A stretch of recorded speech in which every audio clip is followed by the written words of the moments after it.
Boa tarde, irmãos. Graça e paz a todos. Agora, no capítulo 2 de Segunda Reis, na nossa visão panorâmica, nós vemos aquilo que eu acho fantástico, que é as escolas de profetas. Então, nós vemos lá no tempo de Samuel, que Samuel tinha uma escola de profetas. Vocês lembram que o rei Saul, quando ele chega perto dos profetas, ele entra em transe, porque aqueles profetas, eles eram treinados, eles aprendiam com Samuel. E essa escola de profetas, ela foram crescendo com o tempo. E quando nós chegamos aqui agora, no capítulo 2 nós vemos pelo menos duas escolas de profetas, uma em Betel e outra em Jericó. Então, todos ali sabem a respeito do arrebatamento de Elias, que Elias será levado pelo Senhor, e eles chegam para Eliseu e perguntam: você está sabendo que o seu Senhor vai ser levado hoje ainda? E aí ele fala: estou sabendo, mas fica quieto. E aí Elias fala para Eliseu: ó, eu vou em Betel, fica aqui. Mas Eliseu não aceita ficar, ele quer estar pertinho, agarrado ao seu Senhor até o último momento. E aí depois ele chega, ele vai em Betel, e aí depois de Betel ele fala para Eliseu: Eliseu, fica aqui que agora eu vou em Jericó.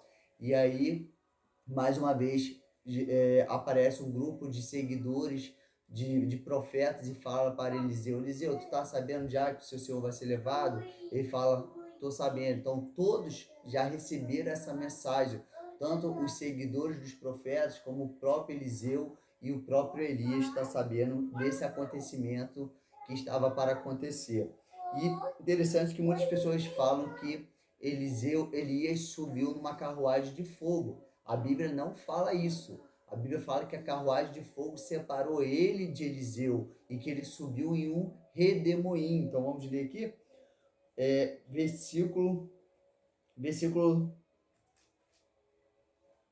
versículo 12, ó. Vendo isso, Eliseu gritou: meu pai, o carro de Israel e seus cavaleiros.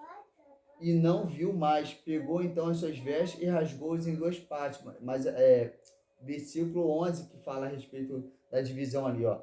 E quando eles estavam caminhando e conversando, um carro de fogo com cavalos de fogo separou um do outro e ele subiu ao céu no redemoinho. Então ele não subiu no carro de fogo, ele subiu no redemoinho e o carro de fogo somente separou ele de Eliseu.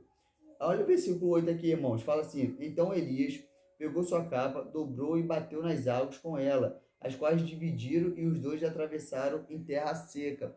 Então, o último milagre de Elias foi abrir o rio do Jordão ali, e ele abriu como um mar vermelho. Eles atravessaram em terra seca.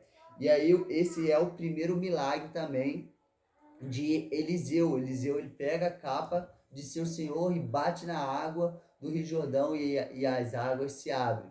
E aí nós vemos o que? O pedido de Eliseu. Elias pergunta: o que você quer? Ele fala: eu quero porção dobrada. E aí Elias fala para ele: tudo bem, isso é muito difícil, mas se você me ver subindo, sendo levado, você vai receber. E aí ele viu lá todo aquele o carro de fogo, o seu senhor sendo levado no redemoinho, e ele recebeu então essa unção dobrada. Nós vamos ver isso na história ainda. E aí, irmãos, os homens, os seguidores dos profetas de Jericó viram isso acontecendo e reconheceram que o espírito de Elias então estava sobre Eliseu. E o que eu achei interessante aqui, irmãos, é o versículo 16. Olha o que o versículo 16 fala. Os seguidores dos profetas falaram assim, ó: e disseram-lhe: há 50 homens valentes entre os teus servos, deixa-os ir em busca do seu senhor. Pode ser que o espírito do Senhor o tenha arrebatado e lançado em algum monte ou em algum vale. Porém eles disseram: não os envieis. Irmãos, eu achei interessante que olha o que esses homens acreditam. Um arrebatamento não era algo novo para eles. Enoque tinha sido arrebatado pelo Senhor, eles estavam aguardando aquele momento ali. Mas a Bíblia não deixa registrado outras pessoas que foram arrebatadas, mas esses homens acreditavam que o Elias poderia ter sido arrebatado e ter sido lançado em algum monte, algum vale, ter sido transportado para algum outro lugar. E vocês lembram o quem que foi transportado? Jesus, você lembra? Ele foi levado ao deserto. Então, irmãos, esses homens já viam alguma coisa.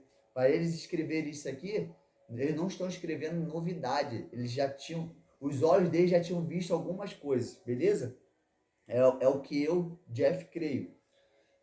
E aí, irmãos, no finalzinho, olha que interessante, versículo 23, Eliseu, ele era careca, e alguns homens começaram a zombar da careca dele. E aí, irmãos, Eliseu vai e amaldiçoa esses homens, e uma ursa aparece e mata 42 homens. Olha aqui, ó, versículo 24. Ele se virou para trás e vendo amaldiçoou em nome do Senhor. Então 2 ursas saíram do bosque e despedaçaram 42 deles. Então cuidado, hein? Cuidado que um profeta verdadeiro, ele pode lançar maldições como essa aí, dos homens que estavam zombando dele por ele ser careca. E a parada pegou, hein? Foram mortos ali 42 com uma ursa. E viu lá que Elias mandou fogo do céu quando tentaram também prender ele. Então, um homem em comunhão, intimidade com o Senhor, ele tem um potencial infinito. Cuidado. Beleza, irmãos? E é isso. Nossa visão panorâmica do capítulo 2 do livro de 2 Reis. Graça e paz a todos. Tamo junto. Fui.